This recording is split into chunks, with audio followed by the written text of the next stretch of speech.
Il est 5h30. On quitte présentement Val-d'Or pour se rendre à la mine Larron, qui est située à environ 45 minutes de la ville.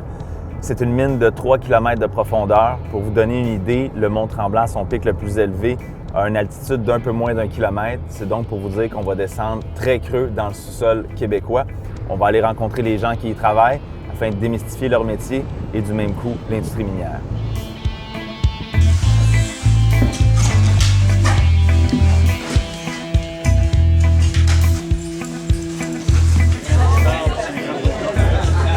Et toi, Éric, ça fait un bon bout que tu es dans le milieu des mines. Pourquoi avoir choisi ce métier-là? En 98, je sortais de l'armée puis je me cherchais un nouvel emploi. Puis les mines, ça m'attirait. Je suis allé suivre un cours, un DEP en extraction de minerais. Puis depuis 2000, je suis à l'emploi de la ronde avec Nico Egot. La raison pour laquelle Éric et ses collègues prennent place dans la cage d'ascenseur pour s'aventurer si profondément chaque jour, c'est pour trouver de l'or. Si ce métal précieux nous fait plutôt penser aux bijoux et objets luxueux, il est indispensable dans la production d'électronique, comme les cellulaires, les ordinateurs. On en retrouve même dans les coussins gonflables de voitures.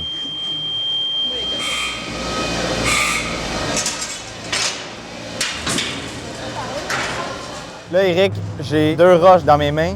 Peux-tu m'expliquer qu'est-ce que j'ai dans ma main gauche? Pour se rendre là, on mine dans le stérile. On voit la différence de la roche, elle est plus blanche un peu. Oui. Puis on voit vraiment qu'il n'y a pas de minéraux dedans, il n'y a pas de brillant, là. Donc, là-dedans, Éric, il y a possiblement de l'or. Elle provient directement d'un chantier, il y a de l'or dedans. Parfait, merci. Ce qui va arriver avec cette roche-là, c'est qu'elle va être broyée. On va la mélanger avec des solutions pour en extraire les minéraux qui vont devenir des briques de métaux précieux.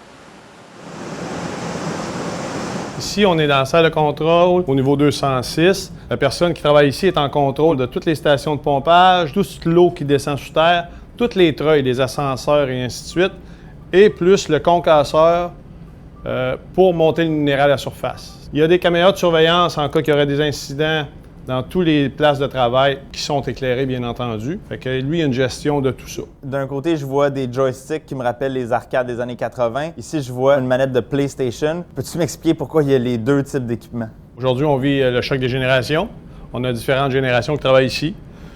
Puis, il y en a qui ont amené ce type de manette-là, qui marche bien aujourd'hui pour opérer certaines affaires. Et l'autre génération préfère encore les vieilles. Là, de la façon que je t'ai vu prendre cette manette-là, j'ai l'impression que tu es plus à l'aise avec le joystick des années 80. T'as-tu vu, elle fait comme mal à moi quand je touche celle-là. J'aime mieux pas. Au niveau de la région, on est dans un domaine minier. Fait que pour nous autres, là, c'est normal d'être ici. On a grandi avec ça, on restait en Malartic toutes les deux. Il y avait des mines tout le tour de la ville, puis c'était une ville de mineurs. Fait qu'on était habitués à ça. Puis est-ce qu'il y a peut-être des fois une petite compétition amicale entre les mineurs de différentes mines? Déjà, la mine à côté, qui était la Bousquet, que Marc travaillait, moi je travaillais ici, on s'agaçait parce qu'on disait qu'on allait fermer le mine, qu'on a exploité leur gisement. Mais j'imagine que c'est amical quand même. Il a gagné. OK. Fait que c'est pour ça que tu es rendu ici. Ouais, c'est ça. On se promène dans un véritable labyrinthe composé de 200 km de tunnels. C'est franchement impressionnant. Tout au long de la visite, les mesures de sécurité, c'est du sérieux. D'ailleurs, l'industrie minière du Québec fait figure d'exemple à ce titre. Ici, c'est une salle de refuge, c'est-à-dire si on a un accident, manque de ventilation, incendie, la pièce ici est équipée pour toutes les intempéries qu'on peut rencontrer sous terre. Étant donné la grandeur du gisement ici, bien, plus c'est gros, plus ça prend de la grosse machinerie. Puis ce que vous avez vu tout à l'heure, c'est la foreuse à flèche qu'on appelle jumbo. Je découpe le tunnel. À chaque jour, je rentre, j'ai 2 faces à forer. Je les charge, à la fin du chiffre, on glace. L'industrie minière, c'est plus de 45 000 emplois directs et indirects au Québec. C'est pas juste des mineurs, j'imagine, dans le milieu. C'est quoi les autres sortes de métiers, les autres corps de métiers qu'on retrouve? Bien, on retrouve toutes sortes de corps de métiers. C'est-à-dire qu'on a au niveau mécanicien mobile, mécanicien fixe, soudeur, électricien. Après ça, on peut aller au niveau de l'arpentage, la géologie, autant les personnels de bureau, communication. On est même rendu avec des frigoristes. Le monde qui déblaye, le monde qui fore long trou, le monde qui charge les trous. Il y a différentes branches que tu peux prendre comme mineur.